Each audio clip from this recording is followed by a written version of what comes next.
Welcome to alexjwilson.com and episode 4 of my journey of how I'm growing $39,300 into $1 million. So last week we talked about the fundamentals of the Toronto real estate market and why it's poised for long-term growth.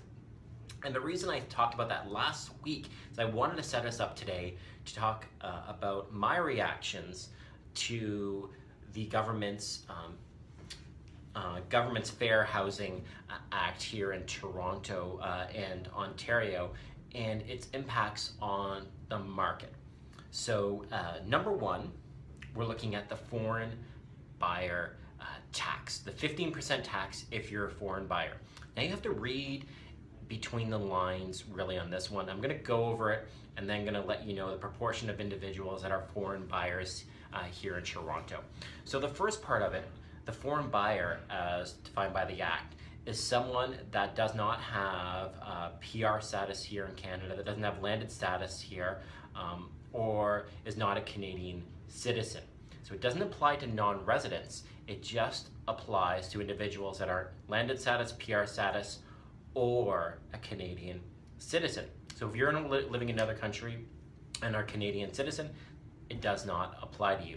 Other exemptions include if you are a foreign student studying in Toronto for 2 years, or if you are here on work permit and you've been working here for a set number of years. So there's many exemptions to the tax. Beyond this, I can tell you that there is a very limited foreign buyer activity in Toronto. When you look at those pre-construction sales centers, and you may see many individuals of different ethnicities talking different languages that have names that look different from your Anglo-Saxon name, it doesn't mean they're foreign buyers.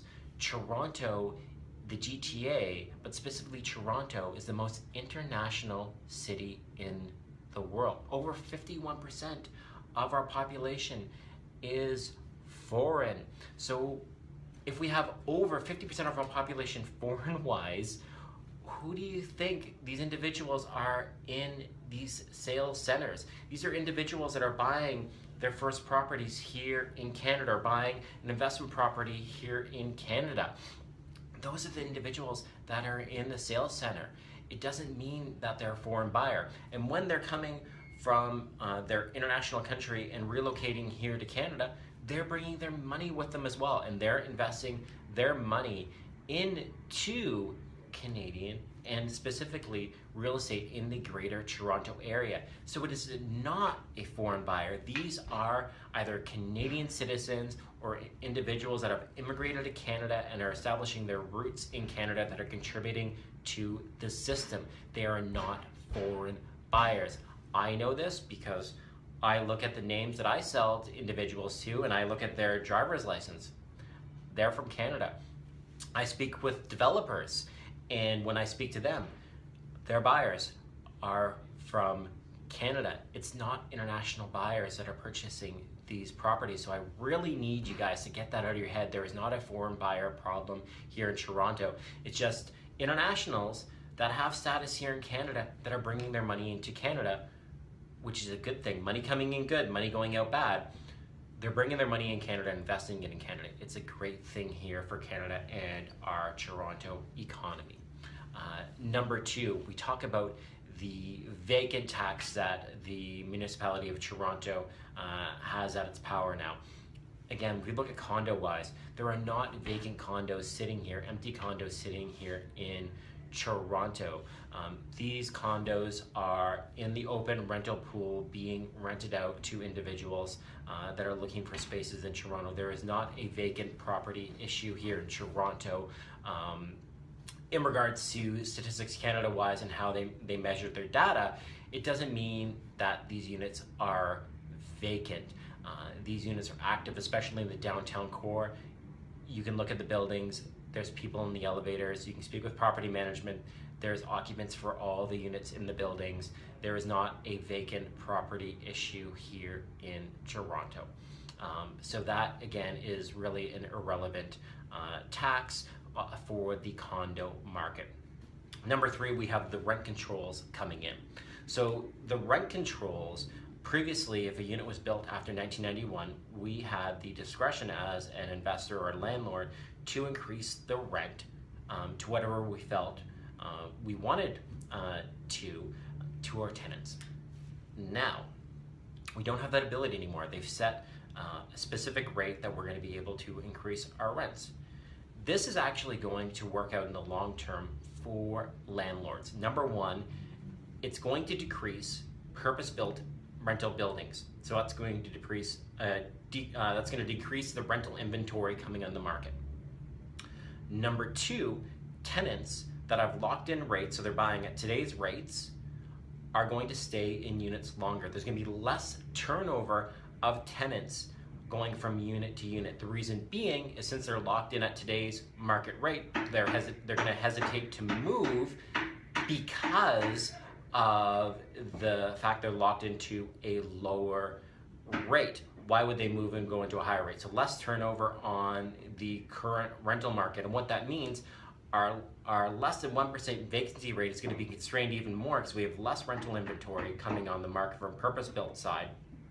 We have less rental turnover in existing inventory. So what that means, new buildings come on the market are going to be at a higher rental rate just because there is going to be, again, a supply and demand issue, even less rental supply in the market, and we're a growing city, so continued rental growth and demand on the market. That means just natural wise, rents are going to go up for these rental properties, and landlords will be less inclined to negotiate on their rents knowing that, okay, we're setting our rental rate for this, so they're going to be very firm on their rental rates on these properties.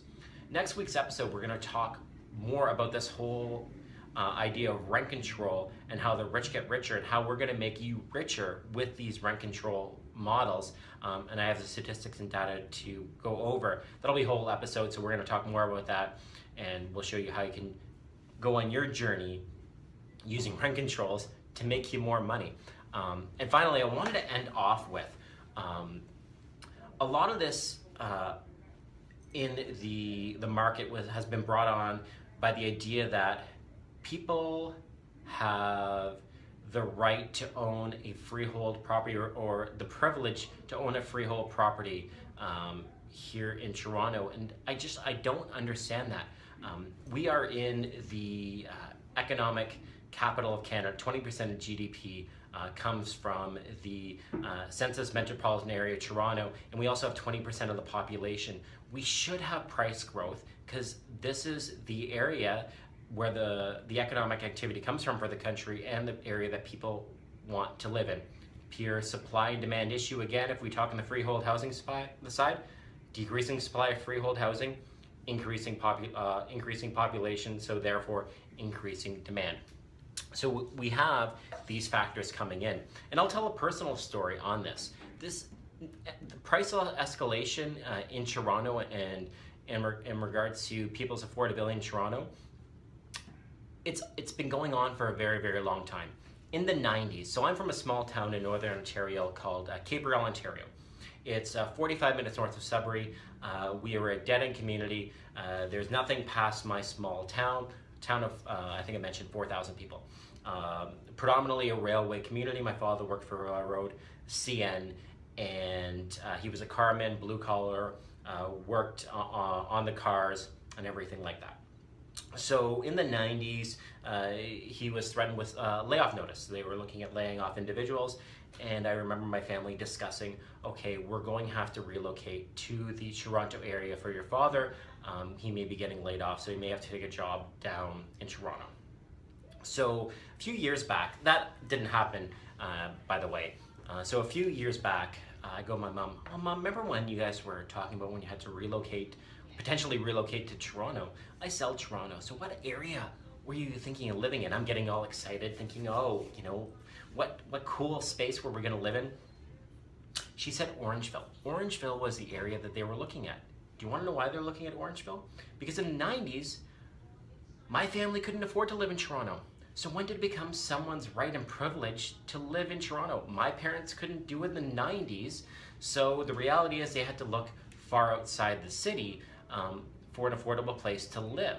So when did it become an individual's privilege to live in Toronto or even the Greater Toronto Area? Orangeville is not in the Greater Toronto Area. We are the economic capital of Canada. It's expensive to live here. That's a reality of the situation. And that's why we have these condo towers going up. If you want the convenience of living close to work or on a transit line or close to the core, you're gonna have to sacrifice space and live in condos. You need to change your perception of what the reality is going forward. If you're living in Toronto, there's a good chance you may have to start raising your child in one of these boxes in the sky. That's the reality of the situation. It's not a bad thing, it's just a change of perspective. We are a growing economy, we're growing a population. That's what we need to realize. So it's not an issue in regards to escalating prices going through a lack of affordability. It's that people have to change their perception, and the new reality is that people are going to be living in condos and raising children in condos. I hope you agree with that, and if not, we can have a longer discussion on that, but that's going to be the reality of the situation. And on top of that, if we look at 2004, 2005, let's talk about a little bit of gentrification before I go. When I graduated university, I was looking at a end row townhouse at Logan and Eastern Avenue. In 2004, 2005, that was not a desirable area to live in. You still had the Hells Angels that had their clubhouse on Eastern Avenue. It was a rough and tumble area. Gilly still existed in the corner of Broadview and Queen. Leslieville hadn't experienced gentrification yet. But you know what happened? Other areas became expensive for individuals. And those areas, they couldn't afford to buy in. But they wanted to be close to work. So they looked at these less desirable areas and they started buying homes in these areas. So what happened? Leslieville in 0405, which was a less desirable area, became a desirable area a few years ago, and now it's a top demand area in 2017, where you're gonna be paying $1 million to live in Leslieville.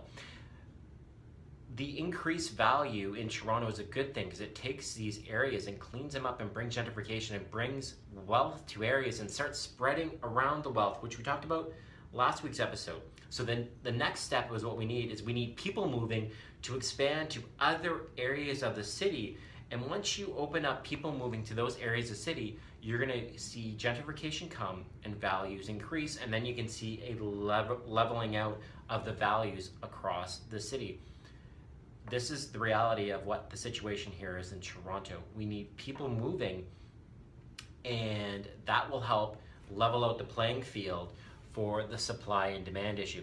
There's lots of land in the Greater Toronto Area still to develop without hitting into the Greenbelt zone.